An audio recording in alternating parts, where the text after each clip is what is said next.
Welcome back to all of you guys. Welcome in other video of MS biology. अगर आप KVS PGT biotechnology की preparations कर रहे हैं और अगर आप टेस्ट सीरीज से जुड़ना चाहते हैं तो आप टेस्ट सीरीज से जुड़ सकते हैं, और अगर आप ऑनलाइन क्लास ज्वाइन करना चाहते हैं तो आप ऑनलाइन क्लास से जुड़ सकते हैं। उसको जुड़ने के लिए आपको इस नंबर पे कॉल करना होगा, दैट इज 8318917792 पे। और आपकी जो भी क्वेरीज होगी मॉक टेस्ट सीरीज को लेकर के या फिर ऑनलाइन क्लासेस को लेकर के, वहां पे आपकी क्वेरीज को सॉल्व किया जाता है। आज की क्लास में हम लोग पढ़ेंगे दैट इज इम्यूनोलॉजी का। जैसा कि पहले भी वीडियोस में आपको इम्यूनोलॉजी कंटिन्यू चल रही है, तो उसी सीरीज में हम लोग इम्यूनोलॉजी के दूसरे टॉपिक को आज डील करेंगे। और टॉपिक आज का है that is the complement system. तो कॉम्प्लीमेंट सिस्टम क्या होता है, क्या उसका सिग्निफिकेंस होती है, किस तरीके से आपकी बॉडी के इम्यून सिस्टम को वो हेल्प करता है, इंप्रूव करता है, इन सब चीजों के बारे में आज हम लोग देखेंगे।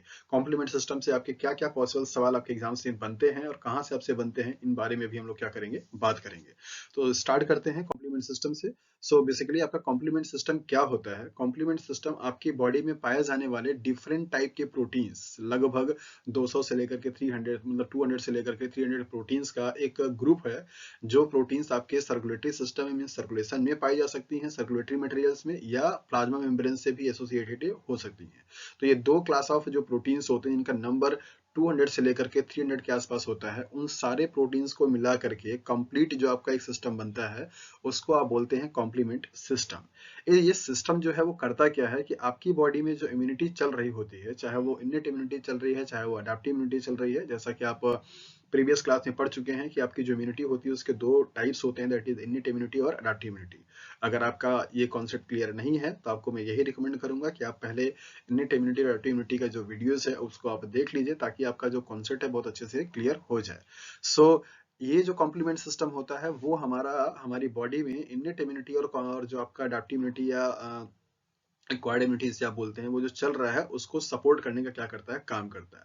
इन सिंपल वे कि ये वाला जो कॉम्प्लीमेंट सिस्टम है हमारी बॉडी की इम्यूनिटी को और ज्यादा क्या करता है, बूस्टअप करता है, ताकि आप अच्छे तरीके से आपकी बॉडी में जो एंटीजेंस मॉलिक्यूल सेंटर किए गए हैं उनको अच्छे से नलीफाई किया जा सके। राइट। कॉम्प्लीमेंट सिस्टम में आपका जो कुछ प्रोटीन्स इन्वॉल्व होते हैं, उन प्रोटीन मॉलिक्यूल्स को किसी नंबर से क्या करते हैं, रिप्रेजेंट करते हैं। और नॉर्मल कंडीशंस में ये जो मॉलिक्यूल्स होते हैं वो इनएक्टिव फॉर्म में क्या होते हैं, पड़े होते हैं। सपोज अगर मैं यहाँ पे आपको एक लेटर से रिप्रेजेंट कर दूं, कोई एक सी एक लेटर है जो कि एक कॉम्प्लीमेंट सिस्टम का इन्वॉल्व होने वाला एक प्रोटीन है। राइट। ये आपके नॉर्मल कंडीशंस पे क्या होंगे, इनएक्टिव फेज में पड़े होते हैं। इनका एक्टिवेशन तब होता है जब कोई specific kind of antigen molecule क्या करता है, आपकी बॉडी में एंटर करता है, तो उस टाइम पे क्या करते हैं, एक्टिवेट होते हैं। तो नॉर्मल कंडीशंस में क्या होंगे, ये इनएक्टिव फॉर्म में होंगे। जब इनका एक्टिवेशन होता है तो एक्टिवेशन के टाइम पे ये क्या करते हैं, ब्रेकआउट हो जाते हैं, मींस फ्रेगमेंटेड हो जाते हैं दो पार्ट में। जब इनका पार्ट बनता है तो यहाँ पे आप क्या क्या बनेगा, एक स्मॉलर फ्रेगमेंट बनता है, मतलब स्मॉल फ्रेगमेंट बनेगा, और एक क्या बनता है, लार्ज फ्रेगमेंट बनता है। तो जो स्मॉल फ्रेगमेंट होता है उसको आप हमेशा लोअर लेटर से मींस ए से रिप्रेजेंट करते हैं, जबकि जो लार्ज वाला बनता है उसको क्या करते हैं, बी से रिप्रेजेंट करते हैं। तो मतलब अगर इस कॉम्प्लेक्स के साथ में मैं यहाँ पे लिख दूं कैपिटल सी स्मॉल ए, कैपिटल सी स्मॉल बी, तो आप बहुत आसानी से बता सकते हैं कि ये वाला जो फ्रेगमेंट है वो कैसा है, छोटा वाला फ्रेगमेंट है, और ये वाला जो फ्रेगमेंट है वो बड़ा वाला फ्रेगमेंट है। तो इस तरीके से जब इनका एक्टिवेशन होता है वो तो क्या करते हैं, फ्रेगमेंटेड फॉर्म में हो जाते हैं। और इस तरीके से कई सारे मॉलिक्यूल्स का जो फ्रेगमेंट बनता है आपस में एसोसिएट होकर के वो फंक्शंस को परफॉर्म करते हैं। तो सपोज कीजिए दूसरा वाला मॉलिक्यूल आपका यहाँ पे बी है, ये भी जब आपका एक्टिवेट हुआ मीन्स तो क्या बना है, आपका बी ए बना लिया, और क्या बना लिया, आपका बी बी बना लिया। ऐसे ही मान लीजिए आपका यहाँ पे तीसरा मॉलिक्यूल सी है, सॉरी या ए है, तो ये ए वाला जो मॉलिक्यूल होगा वो भी क्या होगा, डिफरेंशिएट हो जाएगा कैपिटल ए और स्मॉल ए में, जबकि ये क्या होगा, कैपिटल ए स्मॉल बी में। तो ऐसे डिफरेंट डिफरेंट मॉलिक्यूल्स क्या होते हैं, ये फ्रेगमेंट होकर के बनते हैं, और इनका क्या होता है, एसोसिएशन होता है। तो जब किसी भी कॉम्प्लीमेंट सिस्टम में इन्वॉल्व होने वाले डिफरेंट काइंड के जो प्रोटीन के मॉलिक्यूल्स होते हैं, उन प्रोटीन के मॉलिक्यूल्स के पास अगर कोई एंजाइमेटिक एक्टिविटी आ जाती है तो उसको आप क्या करते हैं, बार से रिप्रेजेंट करते हैं। तो मान लीजिए कि यहाँ पे मैं कॉम्प्लेक्स लिख दे रहा हूँ कि कैपिटल ए स्मॉल ए है, और कैपिटल बी स्मॉल ए है, और कैपिटल सी स्मॉल ए है, मतलब तीनों मॉलिक्यूल्स के छोटे वाले जो फ्रेगमेंट है, स्मॉल फ्रेगमेंट, इनके पास एंजाइमेटिक एक्टिविटी आ गई तो इनको रिप्रेजेंट कैसे करते हैं, ऐसे बार से। तो किसी भी कॉम्प्लीमेंट कंपोनेंट के पास अगर ऐसे ऊपर में बार लगा हुआ होगा, उसका मतलब होता है कि इस वाले कॉम्प्लेक्स के पास आपका क्या है, एंजाइमेटिक एक्टिविटी है, मतलब ये जस्ट लाइक एंजाइम की तरह क्या करेगा, बिहेव कर सकता है। तो यहाँ पे इनके रिप्रेजेंटेशन को लेकर के दो चीजें आपको जानने को मिली कि जब ये नॉर्मल सेल्स कंडीशंस में होंगे तो क्या होंगे, इनएक्टिव होंगे, और जब इनका एक्टिवेशन होगा तो क्या होते हैं, फ्रेगमेंटेड फॉर्म में टूट जाते हैं। और जब टूटते हैं तो जो छोटा वाला फ्रेगमेंट होगा उसको आप लोअर केस के लेटर ए से रिप्रेजेंट करते हैं, बड़ा वाला जो होगा उसको किस से रिप्रेजेंट करते हैं, बी से रिप्रेजेंट करते हैं। दूसरा इनका यूनिक फीचर होता है कि जब ये एक्टिवेशन होता है तो यहाँ पे ये कैस्केड मैकेनिज्म को फॉलो करते हैं। मींस सपोज कीजिए कि आपका ये सारे कॉम्प्लीमेंट के सिस्टम है, मींस कंपोनेंट है 1 2 3 4 इस तरीके से अलग अलग ये मान लीजिए कॉम्प्लीमेंट के कंपोनेंट्स हैं। तो जब कोई एंटीजन मॉलिक्यूल यहाँ पे एंटर किया और एंटर करने के बाद आपका क्या किया, ये एक्टिवेट किया, तो जैसे ही एक्टिवेट होगा, जिसको मैं एक्टिवेशन वाले को इस तरीके से दिखा देता हूँ। बायोलॉजिकल सिस्टम में एक्टिवेशन का मतलब होता है कि मॉलिक्यूल सब चार्ज हो चुका है, तो ये मान लीजिए एक्टिव फॉर्म हो गया। तो इस एंटीजन के इंटर करने के बाद अगर आपका ये वाला पहला वाला मॉलिक्यूल अगर आपका एक्टिव हुआ, तो ये आपका दूसरा और ये आपका तीसरा और ये आपका चौथा मान लीजिए कंप्लीमेंट के कंपोनेंट्स हैं। तो ये पहला वाला मॉलिक्यूल क्या करेगा, दूसरे वाले को एक्टिवेट करता है, और ये दूसरा वाला क्या करेगा, तीसरे वाले को एक्टिवेट करता है, तीसरा वाला क्या करेगा, चौथे वाले को एक्टिवेट करेगा। सो इस तरीके से कॉन्जिक्यूटिवली वन बाय वन, मतलब एक मॉलिक्यूल आपका जो एक्टिव होगा वो नेक्स्ट दूसरे वाले मॉलिक्यूल क्या करता है, एक्टिव कर देता है, और वैसे ही आगे ये प्रोसेस आपका ये चलता रहता है। तो ये प्रोसेस चल करके सारे मॉलिक्यूल्स क्या होते हैं, एक्टिव फॉर्म में आ जाते हैं, और एक्टिव होकर के वो क्या करते हैं, एग्रीगेट होते हैं, मींस एसोसिएट होते हैं, और तब जाकर के ये कोई एंजाइमेटिक एक्टिविटी को परफॉर्म करते हैं, और उस एंजाइमेटिक एक्टिविटी के हेल्प से आपके इम्यून सिस्टम को क्या करते हैं, ये बूस्टर प्रोवाइड करने का काम करते हैं। तो कॉम्प्लीमेंट सिस्टम बेसिकली क्या है, आपने जाना कि ये एक प्रोटीन का सिस्टम होता है, इसमें कई सारे प्रोटीन्स क्या होते हैं, इन्वॉल्व होते हैं, और ये इन्नेट इम्यूनिटी और अडैप्टिव इम्यूनिटी दोनों को ही सपोर्ट करने वाले क्या है, पार्ट माने जाते हैं। मतलब आपके इम्यूनिटी के लिए क्या होता है, ये बेनिफिशियल इंपैक्ट शो करता है, राइट। और इनके जो रिप्रेजेंटेशन था, मींस किस तरीके से किए जाते हैं, क्या इनका नोमेनक्लेचर है, ये मैंने आपको यहाँ पे बता दिया। बार का मतलब बता दिया कि एंजाइमेटिक एक्टिविटी है, और ए और बी का मतलब बता दिया, स्मॉल एंड लार्ज जो फ्रेगमेंट होते हैं उनको रिप्रेजेंट करने का तरीका होता है। तो होपफुली कि आपको कॉम्प्लीमेंट सिस्टम्स का जो कॉन्सेप्ट है वो समझ में आ गया होगा, और हम लोग देख लेते हैं कि और बाकी जो चीजें हैं वो क्या क्या हैं। यहाँ पे आपको बताया जा रहा है कि ये जो कॉम्प्लीमेंट सिस्टम्स होते हैं वो कंपोज्ड होते हैं सर्कुलेटिंग एंड मेम्ब्रेन प्रोटीन से, जिनकी संख्या 200 से मतलब 100 से लेकर के 300 400 के आसपास हो सकती है। अलग अलग आपके प्रोटीन्स मॉलिक्यूल्स क्या होते हैं, आपस में इन्वॉल्व होते हैं। इसके बाद आपको बताया गया कि ये दोनों ही जो आपके आर्म्स हैं, मींस टाइप ऑफ इम्यूनिटी होती है, that is the innate immunity और अडैप्टिव इम्यूनिटी, इन दोनों को क्या करता है, ये इन्वॉल्व होता है, मींस दोनों को ही सपोर्ट करने का काम करेगा। इसके बाद आपको दिया गया कि कॉम्प्लीमेंट एक्टिवेशन जो पाथवे होता है वो वही पाथवे फॉलो करता है, जैसा कि मैंने आपको बता दिया। नॉर्मल कंडीशंस में कॉम्प्लीमेंट जो कंपोनेंट्स होते हैं वो क्या होते हैं, इनएक्टिव फेज में होते हैं, दैट मींस प्रो फॉर्म में होते हैं। एंटीजन से एक्सपोजर होने के बाद क्या होते हैं, ये एक्टिवेट होते हैं, और जब ये एक्टिवेट होते हैं तो क्या होते हैं, फ्रेगमेंटेड हो जाते हैं दो पार्ट में, स्मॉल फ्रेगमेंट में और लार्ज फ्रेगमेंट में। स्मॉल वाला जो फ्रेगमेंट होता है वो लेटर ए से रिप्रेजेंट किया जाता है, जबकि लार्ज वाला जो फ्रेगमेंट होता है लेटर बी से रिप्रेजेंट किया जाता है, राइट। और जब किसी भी फ्रेगमेंट के पास कोई एंजाइमेटिक एक्टिविटी आ जाती है तो उसको क्या करते हैं, बार से रिप्रेजेंट करते हैं, लाइक दैट, इस तरीके से। सो पाथवे जो होता है उनका कैसा है, that is the cascade pathway होता है, मींस फॉलो करते हैं, और अलग अलग मॉलिक्यूल्स जो होते हैं वो एक्टिवेट करते हैं दूसरे वाले मॉलिक्यूल्स को।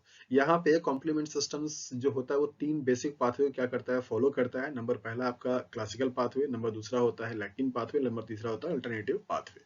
क्लासिकल पाथवे को इसलिए बोला जाता है क्योंकि मोस्ट ऑफ द टाइम पे सबसे कॉमन जो आपका पाथवे है कॉम्प्लीमेंट का चलने वाला वो यही है। जब भी कोई एंटीजेंस आपकी बॉडी में इंटर करता है तो वहां पे नॉर्मली वो क्या होता है कि बी सेल्स को इंटरेक्ट करता है, दैट मींस बी सेल्स को एक्टिवेट करता है, और तब जाकर के आपका क्या करेगा, आगे की प्रोसेस स्टार्ट होती है। तो ये आपका एक क्लासिकल पाथवे होता है जो कि एंटीबॉडी डिपेंडेंट होता है। ये पॉइंट काफी इंपॉर्टेंट है जहां से आपके सवाल पूछे जाते हैं। तो एंटीबॉडी डिपेंडेंट का मतलब होता है कि ये आपका कॉम्प्लीमेंट सिस्टम तभी बन पाएगा जब आपका कोई एंटीजन मॉलिक्यूल्स एंटीबॉडी से क्या किया हुआ है, बाइंड किया हुआ है। मतलब एंटीजन एंटीबॉडी का जो कॉम्प्लेक्स है अगर वो बने हुए हैं तब जाकर के आपका ये सिस्टम क्या होगा, ऑन हो जाएगा। आप जानते हैं कि आपकी बॉडी में मोस्ट ऑफ द जो एंजाइम्स जो मोस्ट ऑफ द जो एंटीजेंस होते हैं उनका जब इनकाउंटर होता है आपकी बॉडी में तो क्या होता है, एंटीबॉडी बनते हैं, और एंटीबॉडी से वो कॉम्प्लेक्स का फॉर्मेशन करता है।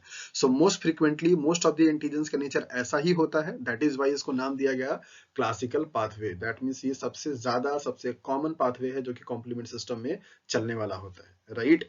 और इसके बाद आपका दिया गया लैक्टिन पाथवे जो कि एंटीबॉडी इंडिपेंडेंट होता है। तो आप इसको भी ध्यान में रखिए क्योंकि आपसे सवाल यही पूछा जाता है कि which one of the following complement pathway is antibody dependent और एंटीबॉडी इंडिपेंडेंट। तो आपको यहाँ से सवाल बनते हैं। तो आपको अच्छे तरीके से ध्यान में रखना है। लेक्टिन जो पाथवे होता है वो स्पेसिफिक सिर्फ कुछ मॉलिक्यूल्स के लिए चलाया जाता है, ऐसे मॉलिक्यूल्स जिनके पास कार्बोहाइड्रेट की एक मायोटीज है जिसका नाम है मैनोज। ये मैनोज जो होता है उसी से बाइंड करने के लिए लैक्टिन रिसेप्टर्स होते हैं, वो बाइंड करता है तब जाकर के ये पाथवे क्या होता है, एक्टिवेट हो पाता है। तो आपके मैनोज कहाँ पे पाए जाते हैं, जो बैक्टीरियल जो सेल वॉल होती है, मतलब मोस्ट ऑफ द केसेस में ग्राम नेगेटिव जो बैक्टीरिया होते हैं उनके सेल वॉल का जो कंपोजिशन होता है उसमें जो कार्बोहाइड्रेट होता है वो कार्बोहाइड्रेट की एक मायोटीज होती है, दैट इज द मैनोज, तब जाकर के क्या करेगा, एक्टिवेट करेगा।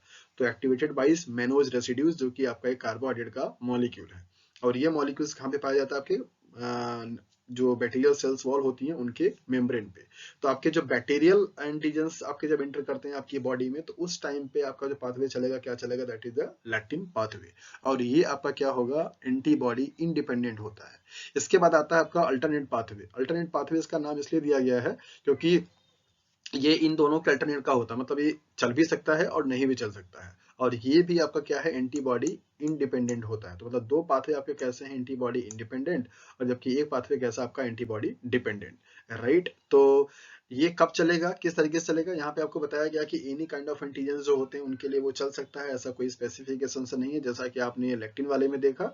और इसके बाद आपको आपके लिए बताया जा रहा है कि ये मोस्ट इंपॉर्टेंटली जो आपका एंटीजन होगा जिसके लिए ये वाला पाथवे एक्टिवेट होता है, वो क्या है आपका, लाइपोपॉलीसैकेराइड्स। लाइपोपॉलीसैकेराइड्स मींस व्हाट, जब कोई भी कार्बोहाइड्रेट का मायोटीज किसी लिपिड मॉलिक्यूल्स के साथ में क्या हो जाए, इंटरेक्ट हो जाए, तो ऐसे कंपाउंड्स को, ऐसे मायोटीज को आप क्या बोलते हैं, लाइपोपॉलीसैकेराइड्स। ओके, सो यहाँ पे आप फिगर देख सकते हैं तीनों कॉम्प्लीमेंट सिस्टम का, कि तीनों कॉम्प्लीमेंट सिस्टम क्या होते हैं, किस तरीके से ये काम करते हैं।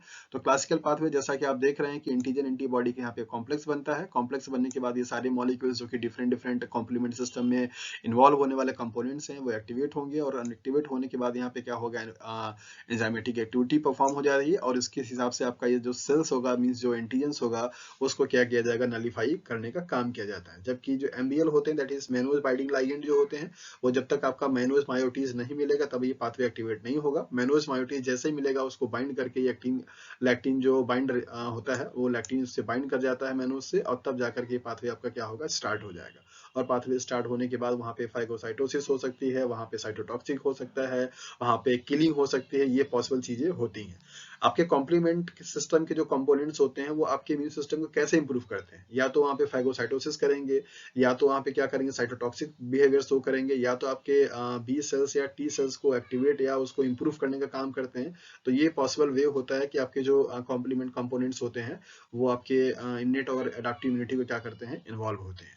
चूंकि ये दोनों आपके एंटीबॉडी इंडिपेंडेंट हैं, तो आप इसको कह सकते हैं कि ये दोनों ही कंपोनेंट जो होंगे वो इनेट इम्यूनिटी को क्या करते हैं, सपोर्ट करते हैं। सो कीप इन माइंड, अच्छे तरीके से आपको समझ में आता है कि इनेट इम्यूनिटी में कोई एंटीबॉडी नहीं बनता है।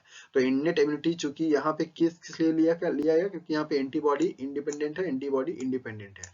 तो ये भी सवाल आपसे पूछा जा सकता है कि कंप्लीमेंट सिस्टम के कौन से पाथवे जो होती है वो एडाप्टिव इम्यूनिटी की एक्टिवेट करती है, या कौन सा पाथवे होती है जो कि इनेट इम्यूनिटी को। तो सिर्फ और सिर्फ जो क्लासिकल पाथवे है जो कि एंटीबॉडी डिपेंडेंट होता है, वो आपका क्या करेगा, एडाप्टिव इम्यूनिटी को एक्टिवेट करेगा, मींस एक्वायर्ड इम्यूनिटी को एक्टिवेट करेगा। जबकि आपके बाकी जो रिमेनिंग दो होंगे वो किसको करेंगे, that is the innate immunity को करेंगे। तो इस तरीके से आपका कॉम्प्लीमेंट जो सिस्टम होता है उससे सवाल आपसे पूछे जाते हैं। पॉसिबल ये होता है कॉम्प्लीमेंट सिस्टम क्या करता है, तो नॉर्मल कंडीशन पे आप बता सकते हैं कि आपके इम्यून सिस्टम को इंप्रूव करेगा। किस टाइप की इम्यूनिटी को ये सपोर्ट करता है, तो दोनों टाइप की इम्यूनिटी को, दैट इज इनेट इम्यूनिटी और अडैप्टिव इम्यूनिटी को। कौन सा कॉम्प्लीमेंट सिस्टम का पाथवे जो होगा वो इनेट इम्यूनिटी करेगा, तो answer is 2, that is the lectin. और इसके बाद आपका अल्टरनेट कौन सा किसको करेगा, दैट इज द अडैप्टिव वाले को, तो आंसर क्या करेंगे, क्लासिकल पाथवे। और एंजाइमेटिक एक्टिविटी को रिप्रेजेंट करने के लिए बार का यूज करते हैं, ये सवाल आपसे कई बार पूछा जा सकता है, दे दिया जाएगा आपको ऐसे कॉम्प्लीमेंट सिस्टम के पार्ट, पूछा जा सकता है कि इसमें से लार्ज फ्रेगमेंट कौन है या स्मॉल फ्रेगमेंट कौन है, तो इसको लेकर के भी सवाल आपसे बनते हैं। So that's all about the complement system. So what is their concept and what is their possible uses in the biological system, so and how they perform their biological effector functions in the immune system. Okay, so possibly आपको ये सारी चीजें अच्छे से समझ में आ गई होंगी। और इसके बाद भी अगर आपके कोई डाउट्स रह जाते हैं, कोई सवाल आपका छूट जाता है, तो आप कमेंट बॉक्स में अपने प्रॉब्लम को पूछ सकते हैं। So thank you for watching this video. If you like this video, so please hit the like button and subscribe my channel, and also share this video to your friends because sharing is caring. So thank you for watching this video.